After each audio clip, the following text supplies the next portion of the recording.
Okay, imagine this. You spend 5 years building a partnership, fighting to bring a music legend's career back to life, only to have your partner completely turn on you right in the middle of the biggest lawsuit of your lives. Well, that's exactly what seems to have happened in this wild music copyright case that has just gone completely off the rails.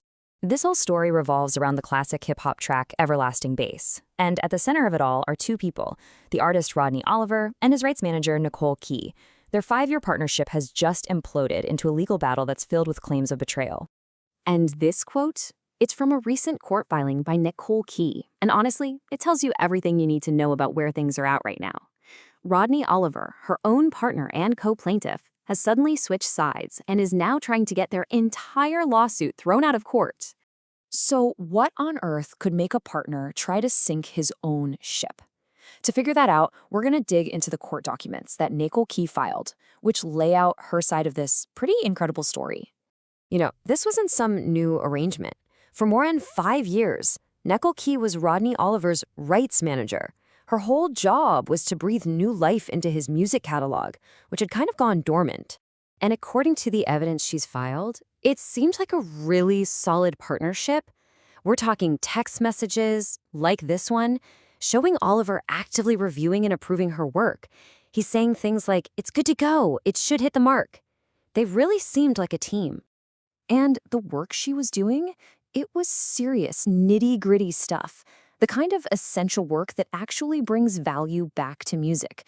Rebuilding the legal chain of ownership, fixing complicated copyright registrations, and landing brand new, profitable licensing deals. Now, here is where it gets really, really interesting. We actually have Oliver's own words from before this whole thing blew up. In this written statement, he praises Key as his rights manager and confirms her authority. He even says, "I learned all my copyright skills from my rights manager, Nicole Key," which, directly contradicts the position he's taking now. So you've got years of work behind them, a massive lawsuit right in front of them, and they decide to make their partnership official. This brings us to what might be the single most important document in this entire case. This is it, the co-ownership agreement. Literally one day before they filed the lawsuit, Oliver signed this. It transferred a 50% ownership stake in the Everlasting Bass master recording straight to Key. And here's why that's so critical. It gives her the legal right to sue on behalf of the song with or without him. And in the legal world, that right has a name. It's called standing. As a 50% co-owner of the copyright, Key has her own independent standing to sue anyone who messes with it. This agreement is her proof. And this just shows some incredible foresight on Key's part. She argues that the agreement was specifically written with this special clause to act as a failsafe.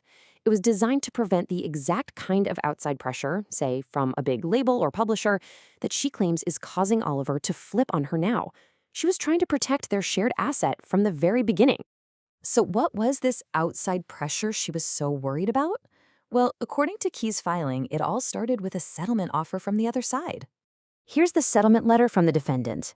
Key says she took one look at it and rejected it because it was, and I'm quoting her here, deceptively one-sided. She even called it a blueprint for taking control of someone else's asset. So let's just break down what was on the table. They get a one-time payment of $50,000. In exchange, Oliver would have to give up all future control over licensing for his own song. Forever. He'd get a relatively small check, but he'd lose control of his legacy. So Key rejected the offer. She and Oliver went ahead and filed their lawsuit. And then, everything changed. A brand new team of lawyers suddenly appeared, claiming to represent Rodney Oliver. And this is the exhibit Key presents as her smoking gun. It's an invoice for Oliver's new lawyers, the same ones now trying to dismiss her case. And just look at who paid the bill. A payment of over $55,000 was received from Sony Music Pub Co. Key argues this is the proof of that corporate influence she was trying to protect them from all along. Which brings us right back to today. With her former partner now basically working against her, Nicole Key is making her stand, telling the court that she's the one who is truly protecting their shared creation. So the battle lines are drawn pretty clearly. Key wants to see this lawsuit through because she believes it will protect the value of Everlasting Bass. Oliver, on the other hand, now just wants to shut the whole thing down. So what are her main legal arguments? Well, first, she's saying Oliver's move is way too late. Second, that his only goal is to destroy the case, not actually protect his own interests. And third, that his arguments are just parroting what the defendants are already saying. She's basically calling it a bad faith attempt to help the other side. And this right here is the absolute core of her argument. She's telling the court, my enforcement does not impair his interest, it protects it. In other words, even if he's been pressured into turning against their own lawsuit, she is fighting to preserve the value of the asset they both own. In her view, she's protecting his legacy from a bad deal, and maybe, just maybe, from himself. So it all leaves us with this fascinating and kind of tough question. In a fight between a creator and the business manager he empowered, when one of them seems to buckle under corporate pressure, who is the real guardian of the art? Is it the creator who wants to stop the fight, or is it the co-owner who insists on fighting for its value even if it means she has to fight completely alone?